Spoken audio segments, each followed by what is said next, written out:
Hi friends, வணக்கம். இப்போ நம்ம பார்க்க போகிறது இந்த குரூப் ஒன்னுடைய சிலபஸோட குரூப் 2 சிலபஸை கம்பேர் பண்ண போகிறோம். ஏன் கம்பேர் பண்ண போகிறோம் அப்படின்னு பார்த்தீங்கன்னா, இந்த குரூப் 2 சிலபஸையும் குரூப் 1 சிலபஸையும் நீங்கள் கம்பேர் பண்ணுறதுனால இப்போ குரூப் 2ல் இருக்கிறது குரூப் 1ல் என்ன இருக்குதுன்னு தெரிஞ்சுக்கலாம். அதே நேரத்தில் இதுக்கு முன்னாடி குரூப் 2க்கான கொஷின் பேப்பர் ஒரே ஒரு கொஷின் பேப்பர் தான் 2016 நடந்தது தான் கிடச்சிருக்கு. ஆனால் இதை நீங்கள் கம்பேர் பண்ணக்குள்ள 2014 2014 2016 2014 16 17க்கான கொஷின் பேப்பர்லாம் நீங்கள் பார்த்தீங்கன்னா இதோட ஒப்பிட்டு பார்க்கலாம் நீங்கள் கொஷின் பேப்பர். ஓகேங்களா? அதுக்காக தான் அதை எடுக்கிறேன். சரிங்களா? இப்போ என்ன சொல்ல வரேங்கிறத சொல்கிறேன். நான் 3 பேப்பர் குரூப் 1க்கு வந்து நீங்கள் எழுதுகிற வந்து ஒரு பேப்பரு, குரூப் 2க்கு குரூப் 1க்கு வந்து 3 பேப்பரு. அந்த 3 பேப்பர் எப்படி பிரிச்சுருக்காங்கன்னு பாருங்கள். நம்மளுக்கு தேவையானது யூனிட் 1ன்னு சொல்கிறாங்க. ஓகேங்களா? அது வந்து குரூப் 1 பேப்பரு, ஹிஸ்ட்ரிலாம் சொல்லியிருக்காங்க. நம்மளுக்கு தேவையானது இந்த யூனிட் 3. இது பார்த்திங்கன்னா யூனிட் 3ல் இருக்கும். பேப்பர் 1ல் ஒரு பேப்பர் எழுதுவாங்க. மொத்தம் 3 பேப்பர் எழுதுவாங்க. பேப்பர் 1ல் வந்து 3வது யூனிட் 3ன்னு கொடுத்துருக்காங்க பாரு. இதுதான் நம்மளுக்கு ரொம்ப முக்கியம். ஓகேங்களா? Role and impact of science and technology in development of India and தமிழ்நாடுன்னு கொடுத்துருப்பாங்க. இது குரூப் 2 சிலபஸில் இருக்கும். யூனிட் 1 இது வந்து யூனிட் 1 குரூப் 2 சிலபஸில். ஓகேங்களா? சரி, இது வந்து பேப்பர் 1 அப்படின்னா நீங்கள் கொஷின் பேப்பர் பார்க்கக்குள்ள யூனிட் 3 அப்படின்னு போட்டிருப்பாங்க. யூனிட் தனித்தனியாக பிரிச்சுருப்பாங்க.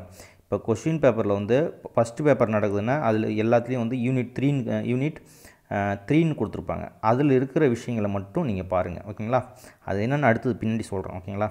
சரி, இப்போ வந்து ஃபஸ்ட்டு யூனிட்டு நம்மளுக்கு முடிஞ்சிடுச்சு. ஃபஸ்ட் யூனிட் வந்து குரூப் 1ல் யூனிட் 3ஆக இருக்கிறது தான் குரூப் 2ல் யூனிட் 1ஆக இருக்குது. நல்லா புரிஞ்சுக்கிங்க. சரிங்களா? சரி, இப்போ அடுத்தது பேப்பர் 2. ஓகேங்களா? குரூப் 1ல் பேப்பர் 2ல் இருக்கக்கூடியதை பார்க்க போகிறோம்.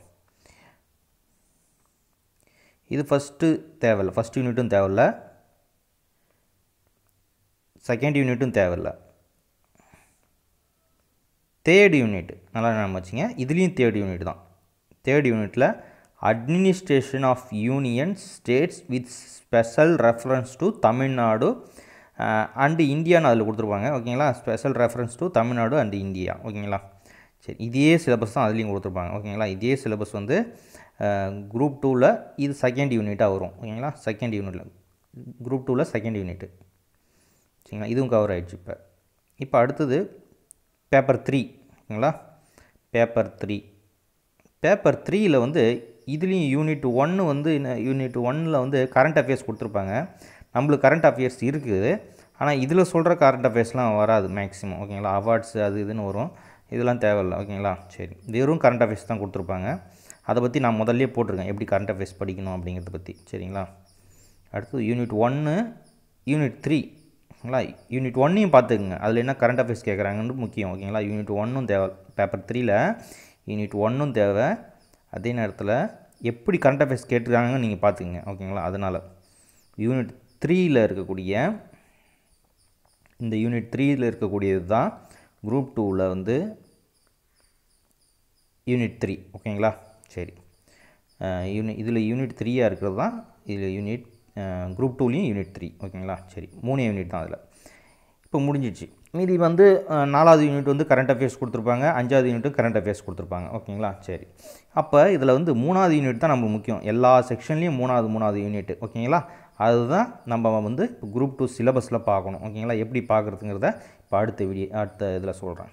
சரிங்களா?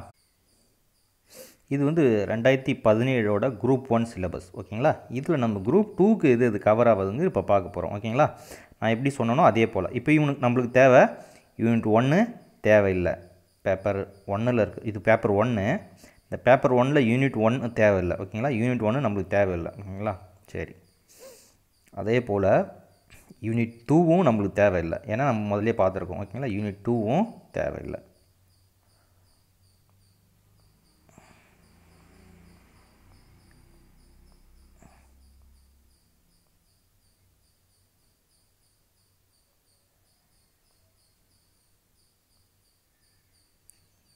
யூனிட் 3 இது முக்கியம். இதுதான் வந்து சயின்ஸ் அண்ட் டெக்னாலஜி. ஓகேங்களா? இதில் என்னென்ன கொஸ்டின் கேட்டிருக்காங்க பாருங்கள். துணிகளை சுத்தம் செய்வதற்கு சலவை சோப்பு எவ்வாறு உதவுகிறது? ஓகேங்களா அப்படின்னு கேட்டிருக்காங்க. இதெல்லாம் வந்து ஈஸிதான விஷயங்கள் தான். ஓகேங்களா? ஓர் ஒளி ஆண்டு என்றால் என்ன? அதன் மதிப்பினை அதன் எஸ்ஐ அலகோடு தருக. ஓகேங்களா? ஒரு ஒளி ஆண்டுனா என்ன அப்படின்னு கேட்டிருக்காங்க. சிம்பிளான விஷயம் தான் இது. ஒரு 2 வரி தான். ஓகேங்களா? நீங்கள் 30 வேர்ட்ஸ் கேட்பட்டிருப்பாங்க. 30 வேர்ட்ஸ்னால் நீங்கள் 30 வேர்ட்ஸ் தான் கரெக்டாக இருக்கணும்னு கிடையாது. 30 வேர்ட்ஸுக்கும் குறைவாக இருந்தாலே நல்லது. ஓகேங்களா?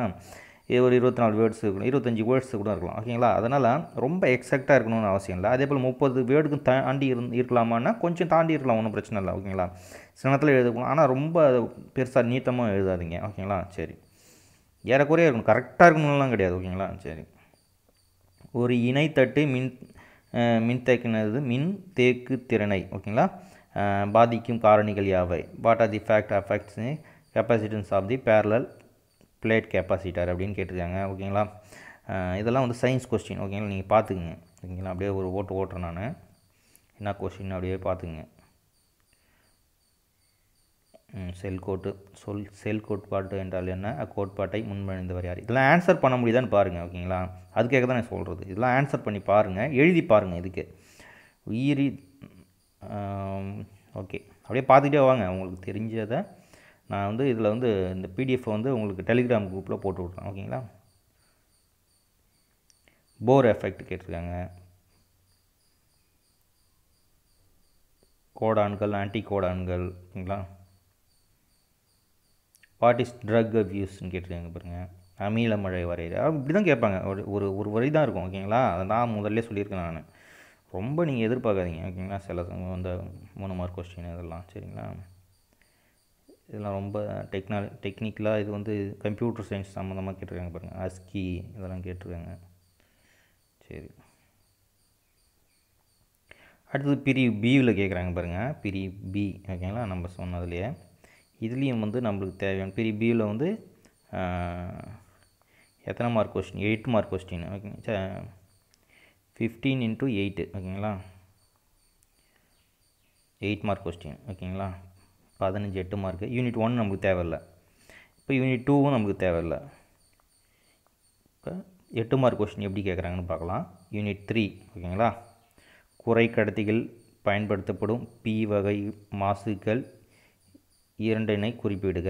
அவை ஒரு முறை கடத்தியின் மாசுபடுத்தும் போது என்ன செய்கின்றன? படிக அணிக்கோவையினது படம் வரைந்து ஜெர்மானியத்தின் நடைபெறும் மாசுபடுத்தும் நிகழ்வுகளை விளக்கு அப்படின்னு சொல்கிறாங்க. மேக்ஸிமம் நீங்கள் வந்து பெண்ணில் தான் யூஸ் பண்ணணும். ஓகேங்களா? பென் தான். ஓகேங்களா? பெண்ணில் தான் நீங்கள் ட்ராயிங்ஸ்லாம் பண்ணணும். பென்சில்லாம் யூஸ் பண்ணாதீங்க. ஓகேங்களா?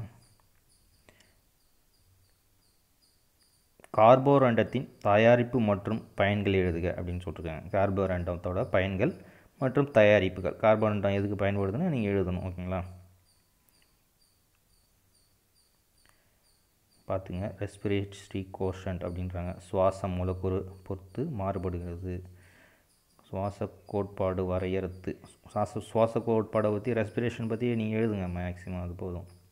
ப்ரோக்ரையாட்டிக் செல்களிலிருந்து யூக்ரையாட்டிக் செல் எவ்வாறு வேறுபடுது? பேசிக் கொஸ்டின் கேட்டிருக்காங்க பாருங்கள். இதெல்லாம் ரொம்ப ஈஸி. ஓகேங்களா? எப்படி இதெல்லாம் நிறைய எழுதலாம். ஓகேங்களா? நிறைய எழுதலாங்கிறதுக்கு நிறைய எழுதாதீங்க. அந்த 8 மார்க்கு தேவையானது எழுதுங்க. போதைப் பொருள் பயன்பாட்டுக்கான காரணங்களை விளக்குக. அதுலேயே கொடுத்துருக்காங்க. ட்ரக்ஸு சம்மந்தமாக நிறைய கேட்டிருக்காங்க பாருங்கள். முதல்ல ட்ரக் அப்யூஸ் பற்றி கேட்டிருக்காங்க. இதுலேயும் காசஸ் ஆஃப் ட்ரக் அப்யூஸ் கேட்டிருக்காங்க பாருங்கள். 2 கொஸ்டின் ஒரே இதில் கேட்டிருக்காங்க பாருங்கள். ஓகே,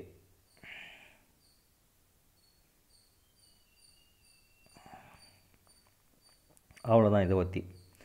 அடுத்த செக்ஷன் சி வந்து 15 மார்க் கொஸ்டின். ஓகேங்களா? இதில் வந்து 6 கொஸ்டின் கேட்டிருக்காங்க. இவரை பற்றி சொல்லிருக்காங்க பாருங்கள். அயோத்திதாச பண்டிதர். தமிழில் கேட்கக்கூடியது. இதெல்லாம் குரூப் 1 லெவலில் கேட்பாங்க. இது எதுக்கு அவருடைய இதை வந்து பணியை எழுத சொல்லியிருக்காங்க. யூனிட் 1 யூனிட் 1 நம்மளுக்கு தேவையில்லை. அதில் யூனிட் 3 தான் தேவை. ஓகேங்களா? 2வும் போயிடுவோம். யூனிட் 3 போயிடுவோம். இதில் ஃபுல்லாக சயின்ஸ் தான். இயற்கையின் அமைந்திருக்கும் அடிப்படை விசைகளில் ஏதேனும் 3 விவரி அப்படின்னு சொல்லிட்டான். ஓகேங்களா? Explain the detail explanation of 3 of the fundamental force. ஓகேங்களா? இதெல்லாம் ரொம்ப ஈஸியானது தான். ஃபோர்ஸை பற்றி நீங்கள் படிச்சிருந்தா உங்களுக்கு தெரிஞ்ச ஃபோர்ஸ் எழுதி விடலாம். ஓகேங்களா? ஓகேங்களா? ஒர்க்கு, ஃபோர்ஸில் சம்மந்தமாக என்ன இருக்கோ அதெல்லாம் எழுதுங்க. விசை சம்மந்தமாக. கால்வானிக் மின்கலத்தின் வணிக ரீதியான பயன்பாட்டினை விளக்குக. ஓகேங்களா? கால்வானிக் மின்கலத்தின், ஓகேங்களா, கால்வானிக் செல்லை பற்றி. ஓகேங்களா? இதெல்லாம் வந்து கெமிஸ்ட்ரி கொஸ்டின். இதுவும் கெமிஸ்ட்ரி கொஸ்டின் மேலே கேட்டிருக்காங்க பாருங்கள். இது ஃபிசிக்ஸ் கொஸ்டின். நான் வச்சுக்கேன் எது இதில் இருக்குன்னு தெரிஞ்சுக்கிங்க. ஓகேங்களா? மனிதர்களை வாழ்க்கை மேம்படுத்தின தாவரங்களின் பங்கு பற்றி விரிவாக எழுதலாம். எப்படி வேணாலும் நீங்கள் இதெல்லாம் எழுதலாம். இது போல் கொஸ்டின்லாம் ஈஸி. ஓகேங்களா? நீங்கள் எழுதுறது தான் இதெல்லாம். மனித ஆரோக்கியத்தில் சுற்றுச்சூழலின் பங்கை விளக்குக. அவ்வளோதான். சரிங்களா? இது ஒரு பேப்பர் சாம்பிள் பார்த்துருக்கோம். இன்னும் 2 பேப்பர் இருக்குது. அடுத்த இதில் வந்து இதே போல் நம்ம பார்க்கலாம். ஓகேங்களா? இது வந்து நான் இப்போதைக்கு இதை உங்களுக்கு வந்து இதில் போட்டு விட்டுறேன், டெலிகிராமில். சரிங்களா?